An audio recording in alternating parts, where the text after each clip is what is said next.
Une autre tournée régionale pour le Premier ministre. Cette fois, il est dans la Boukou du Moun où il a tenu une première rencontre avec les forces vives de la province de Banwa. Dans quelques instants, nous serons à Solenzo pour des détails sur le contenu de la rencontre. Ici, dans la capitale, les partis politiques s'activent en prélude aux élections de novembre prochain. L'Union pour le progrès et le changement reçoit un soutien d'une coalition de jeunes acquis à la cause des Zéphirins Diabré. Pendant ce temps, l'ADF-RDA se lance dans une dynamique d'explication de sa vision aux organisations de la société civile. Ce soir, le président de ce parti a échangé avec les membres du mouvement Le Balai Citoyen. Actualité à l'étranger, c'est une décision de nature à raviver les tensions dans les relations entre les États-Unis et la Chine.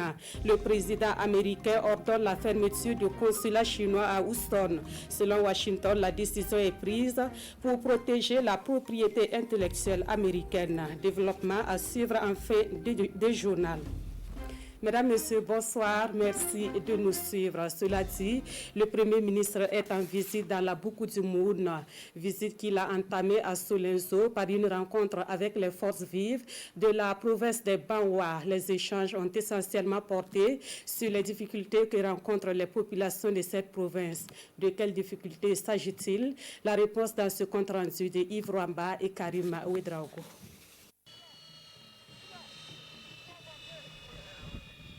Le Premier ministre est dans la cité de Kandakui. Après sa descente d'avion, Christophe Dabiré rend une visite de courtoisie au chef de canton de Solenzo avant d'entamer des échanges avec les forces vives de la province de Banwa.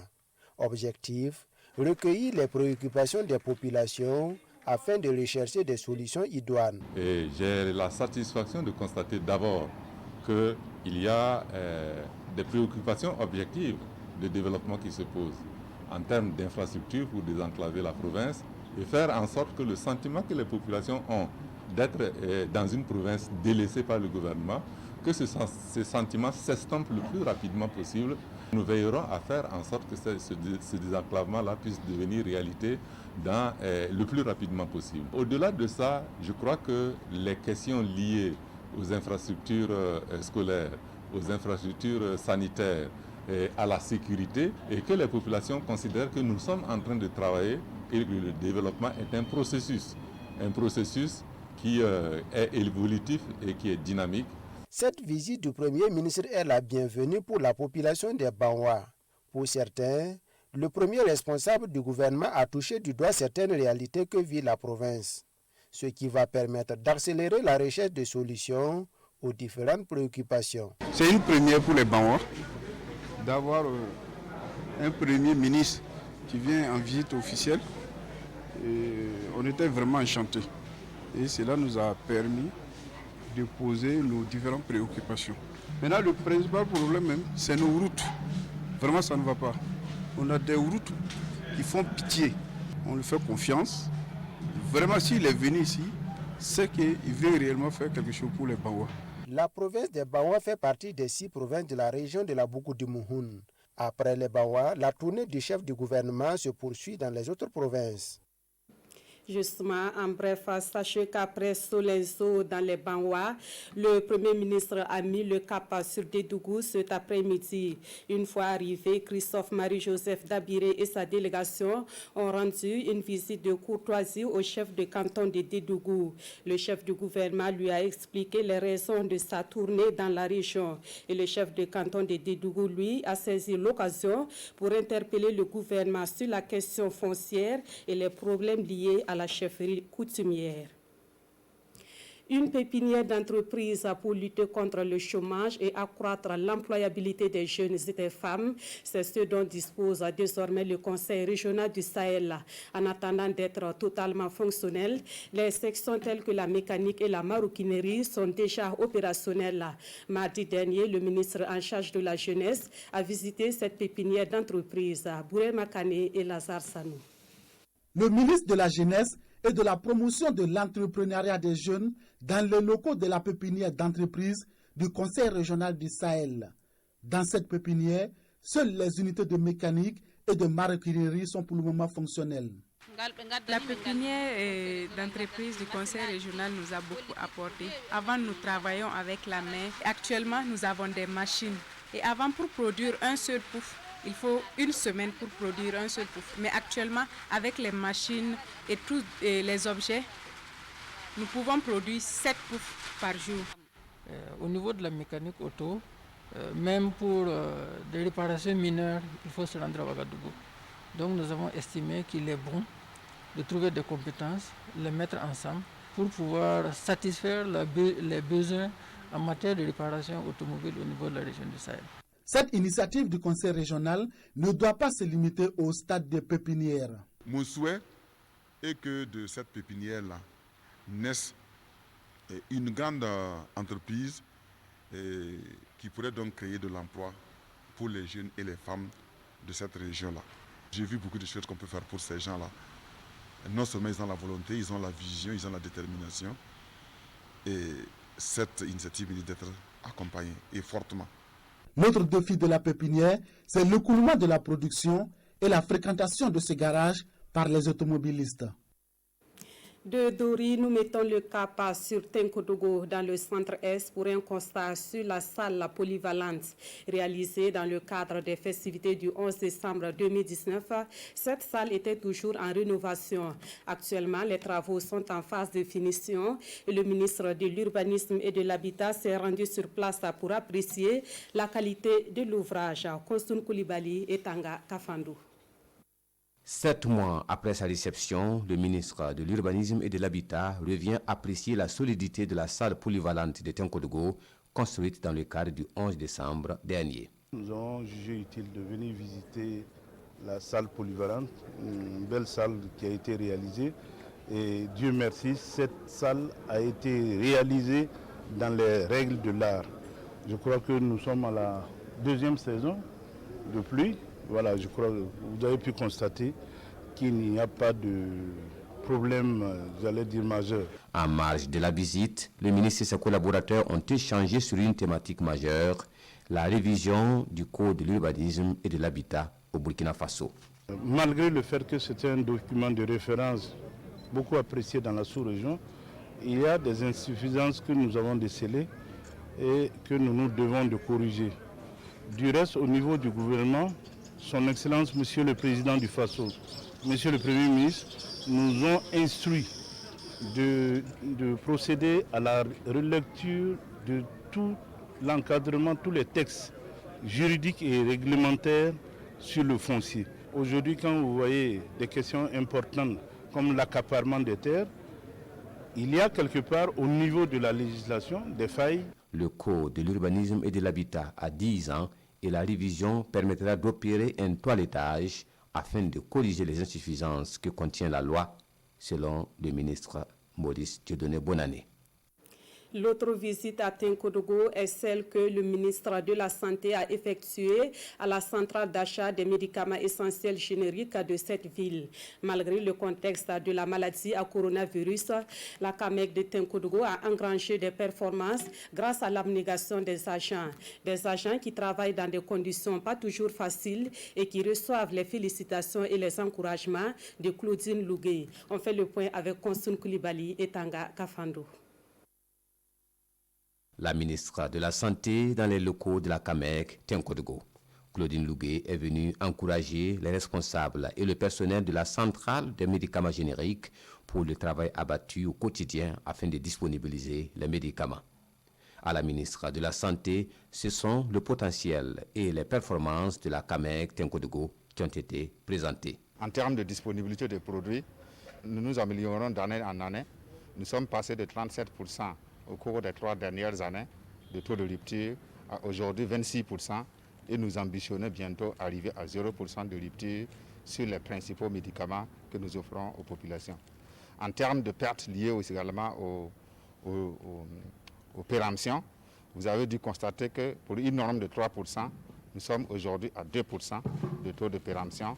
Une performance saluée par la première responsable du département de la santé dans ce livre d'or de la structure. Il faut qu'on se réjouisse. D'habitude au Burkina, on s'autoflagelle. La CAMEC, je suis fière. Quand je sors et qu'on parle des centrales d'achat et que la CAMEG est citée en exemple. Que la CAMEG reçoit depuis des années des personnes, des responsables des autres centrales d'achat de la région Afrique qui viennent s'inspirer de ce qui est fait, de l'exemple de la CAMEG. Moi, ça me réjouit. Au-delà des performances, les échanges ont également permis aux responsables de la CAMEG d'évoquer les difficultés de l'heure, dont la fermeture des frontières dans le contexte du Covid-19, une difficulté qui pourrait entraver le circuit d'approvisionnement des médicaments. Au ministère des Ressources animales et halieutiques, l'actualité est marquée par l'enquête nationale sur le cheptel dont les résultats seront bientôt connus. L'enquête est menée en collaboration avec l'Institut national de la statistique et de la démographie. Le ministre Soumanogo Koutou veut se rassurer du bon déroulement de l'opération, d'où la visite qu'il a rendue aux équipes mobilisées dans le cadre de cette enquête ici à Ouagadougou. Moussa Ouedraogo et Dramandadia. Bientôt de nouvelles données sur le cheptel burkinabé. Ici à la Direction générale des études et des statistiques sectorielles du ministère des Ressources animales et halieutiques et dans les locaux de l'INSD, l'Institut national de la statistique et de la démographie, une centaine de personnes s'affairent à la saisie des données collectées sur le terrain. Le ministre Soumanogo Koutou vient aux nouvelles.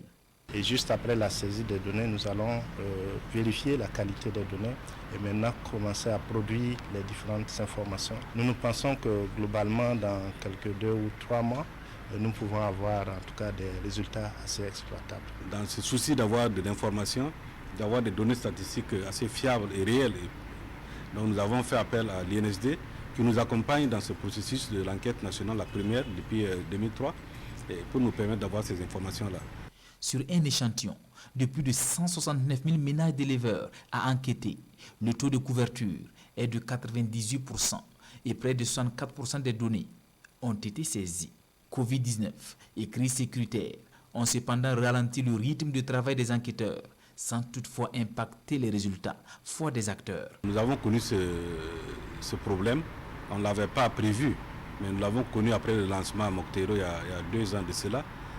Mais je pense que l'un dans l'autre, comme c'est des techniciens, nous avons pu avoir des palliatifs qui nous ont permis de rattraper. Et c'est ce que les rapports nous révèlent. L'essentiel est que nos acteurs qui sont sur le terrain ont été très très honnêtes. Des données fiables pour permettre à son département d'améliorer sa politique de développement de l'élevage.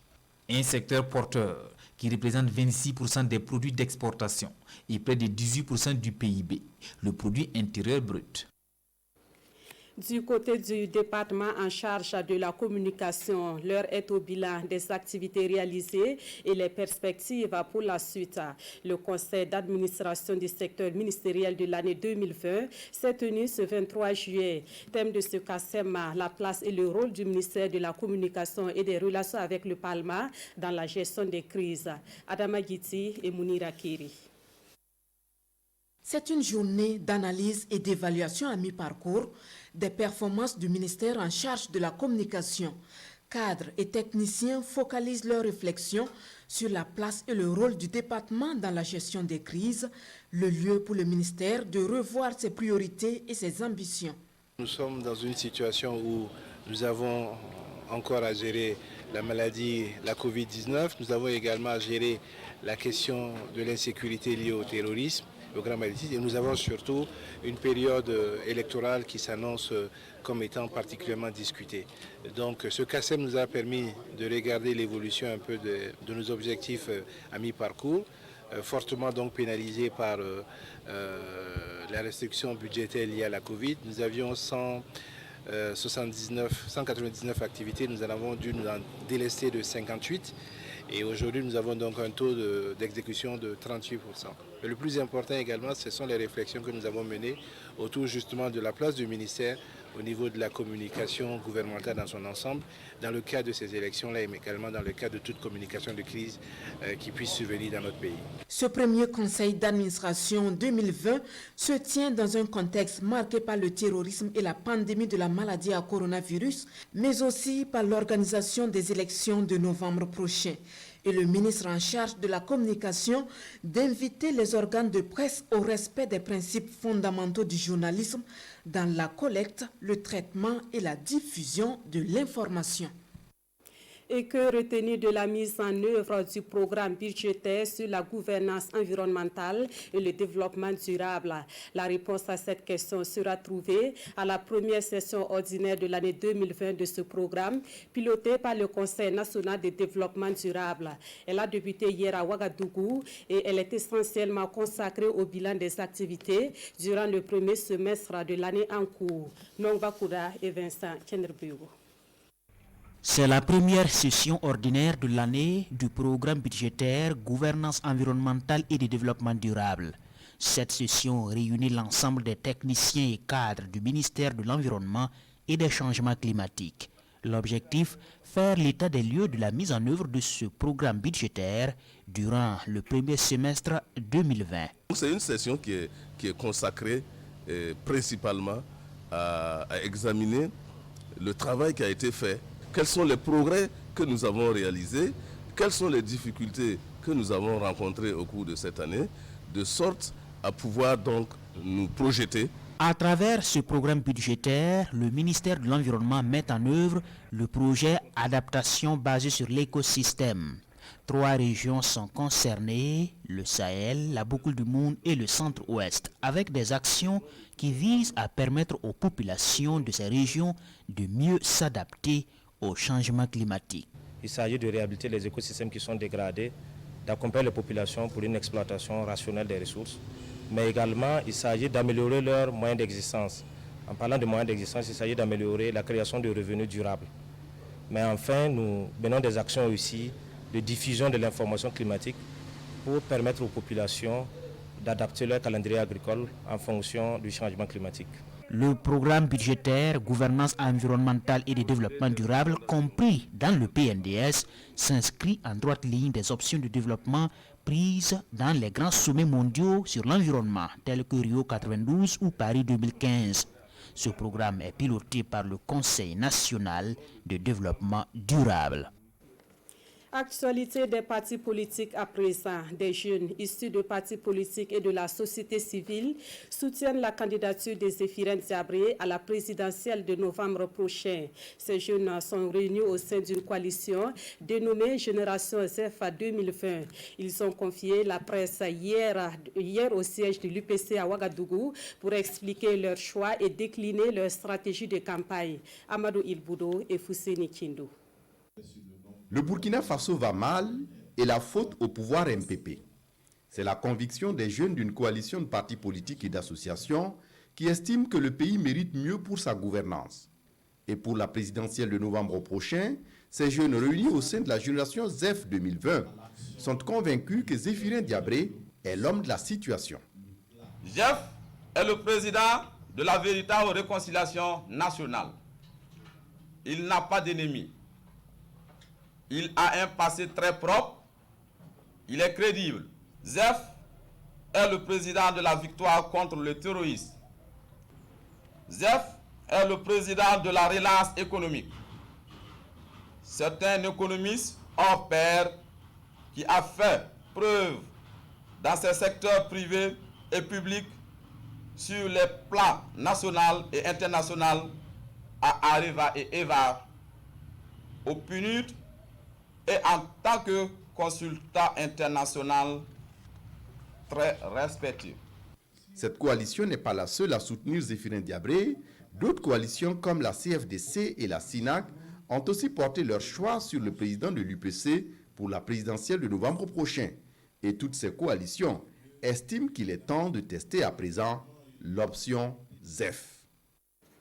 Et pendant ce temps, le président de l'ADF-RDA entame une série de rencontres avec les organisations de la société civile et les leaders d'opinion. Cet après-midi, Maître Noël Gilbert Ouedraogo était au siège du Balai citoyen à Ouagadougou.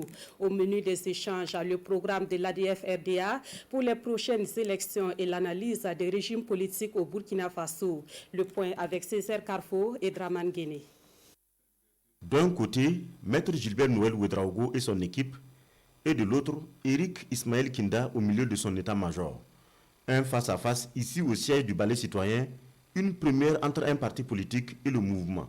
C'est une mission de consultation des Burkinabés entamée par l'ADF-RDA afin d'élaborer le programme de son candidat à la présidentielle. Le mandat m'a été donné de consulter le plus largement possible les Burkinabés pour recueillir leurs avis afin de pouvoir arrêter définitivement notre programme politique, car le programme politique doit être le reflet des aspirations des citoyens burkinabés. Et nous avons donc commencé, après notre tournée sur l'ensemble du territoire, nous commençons donc par des rencontres avec les OSC et nous avons commencé par le balai citoyen pour avoir ces suggestions, ces recommandations, ces attentes pour un futur meilleur pour notre pays, le Burkina Faso. Ce sont des échanges de plus d'1 heure de temps et le balai citoyen a surtout tablé sur les valeurs que doit incarner un bon régime. La question de la justice, la question de la sécurité, ça ce sont des préoccupations fondamentales pour tous les Burkinabés. Nous avons évoqué ces questions-là et je crois que ce n'est pas tombé dans l'oreille d'un sourd. Le président de l'ADF-RDA a été très attentif par rapport à nos préoccupations et il y a beaucoup de choses qui ont été annoncées dans leur programme, au plan théorique en tout cas. Il y a beaucoup de belles choses qui ont été annoncées, mais comme on dit, très souvent entre la théorie et la pratique, il y a souvent un écart. Et nous avons dit également que nous allons voir le maçon au pied du mur. Pour l'ADF-RDA, il s'agit là d'un début d'une consultation massive des Burkinabés. D'autres groupes sociaux seront aussi visités au cours de la tournée. Dans l'actualité également, l'ambassadeur du Royaume de Belgique reçoit la reconnaissance des autorités burkinabées. En fin de mission dans notre pays, le diplomate a été élevé au rang d'officier dans l'ordre de l'étalon. La cérémonie qui s'est tenue ce matin à Ouagadougou a été une occasion pour évoquer le bilan de la coopération entre la Belgique et le Burkina. Jean-Eudes Bayala et Ernest Kambiri. C'est une approche tout trouvée pour rendre hommage à un ami du Burkina, pour saluer et reconnaître le travail d'un diplomate en fin de mission. Et c'est en toute convivialité. Liven Glamarche, l'ambassadeur du Royaume de Belgique, est élevé ici au rang d'officier dans l'ordre de l'étalon par Alpha Bari, le chef de la diplomatie burkinabé. Et dans la foulée, la remise de ce bronze, un baobab qui représente l'arbre le plus robuste de la savane africaine, en guise de la solidité des relations d'amitié et de coopération tissées dans différents domaines, dans une approche intégrée évaluée aujourd'hui à plus de 80 milliards de francs CFA. La coopération entre le Burkina Faso et la Belgique se porte bien. Nous avons d'excellentes relations en termes politiques, en termes diplomatiques, avec des séjours fréquents du président du Faso en Belgique et également avec donc des consultations régulières et nous espérons donc que l'ambassadeur va continuer à accompagner, à appuyer les efforts du Burkina Faso. On le remercie pour tous les efforts. Une médaille de reconnaissance pour le plus burkinabé des Belges appelé à d'autres fonctions après un séjour cumulé de 8 ans. Cela a une signification particulière car le Burkina est devenu notre seconde patrie après ces 2 séjours qui comptent ensemble maintenant 8 ans, et pas seulement 8 ans, mais aussi 8 ans qui étaient des moments importants dans notre vie. Et comme en de pareilles circonstances, il faut poser pour l'histoire, eux aussi l'ont fait pour la prospérité. Lutte contre le Covid-19 au Burkina Faso, le projet de renforcement des services de santé joue sa partition.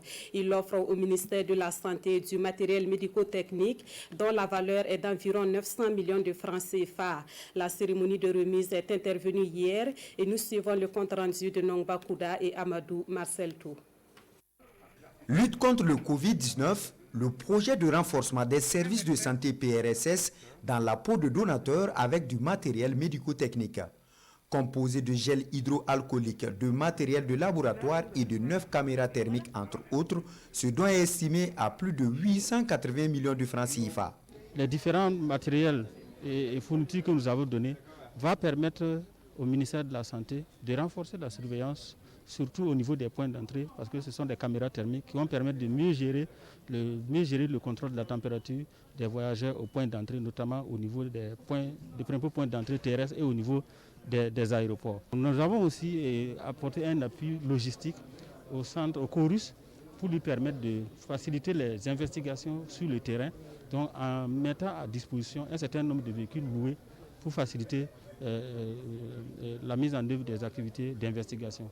Et pour le ministère de la Santé, ce don va également contribuer à renforcer la prévention contre le Covid-19 et surtout à mieux maîtriser la chaîne de transmission de cette pandémie.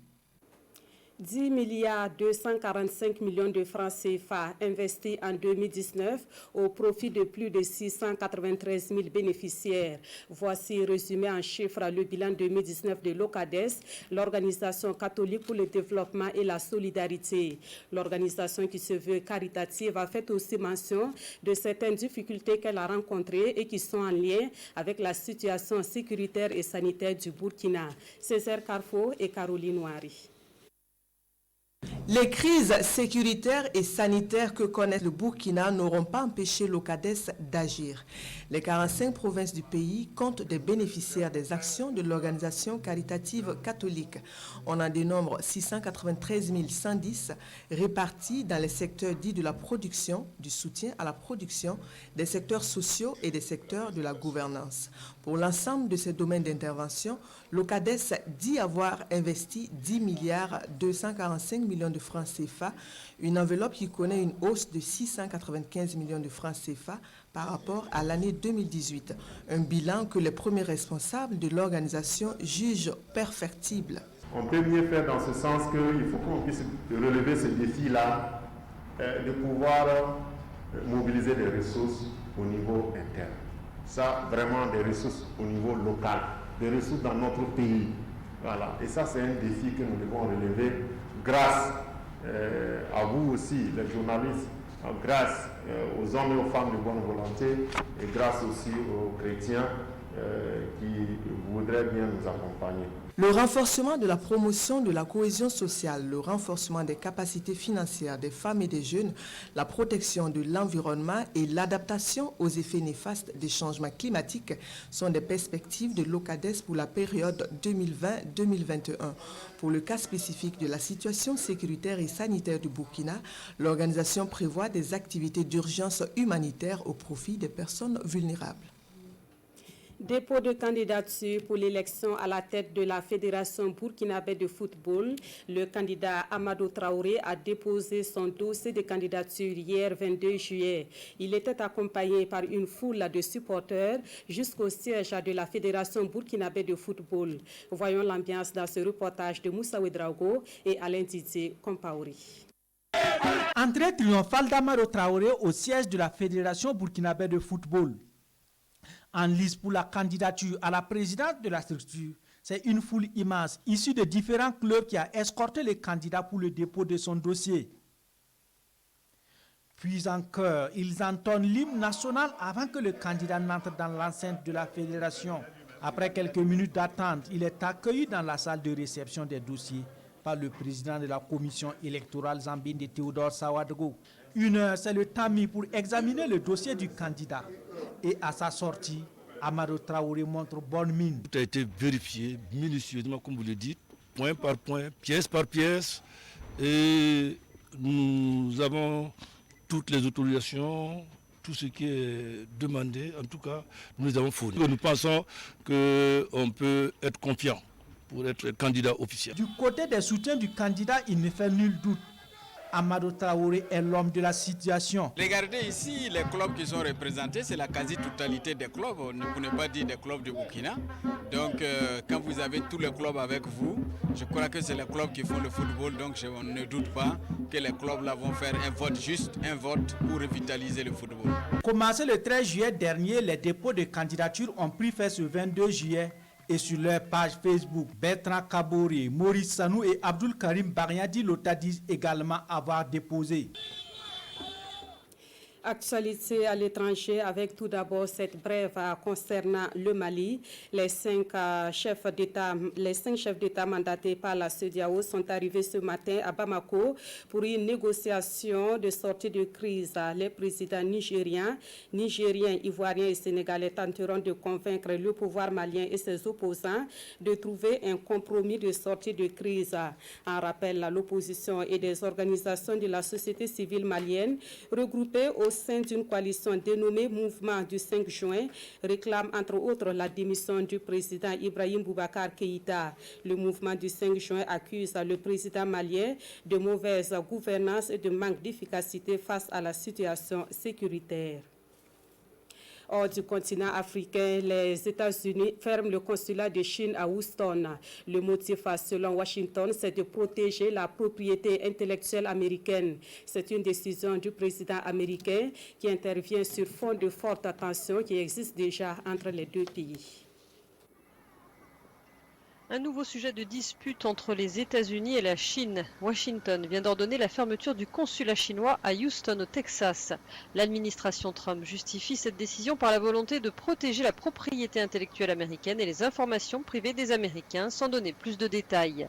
Selon plusieurs médias, les pompiers ont été appelés mardi soir au consulat pour des documents qui auraient été brûlés dans la cour du bâtiment.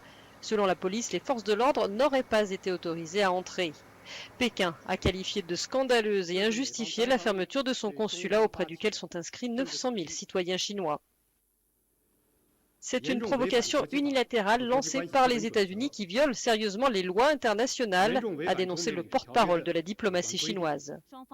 Cette affaire intervient dans un contexte déjà très tendu entre les deux puissances.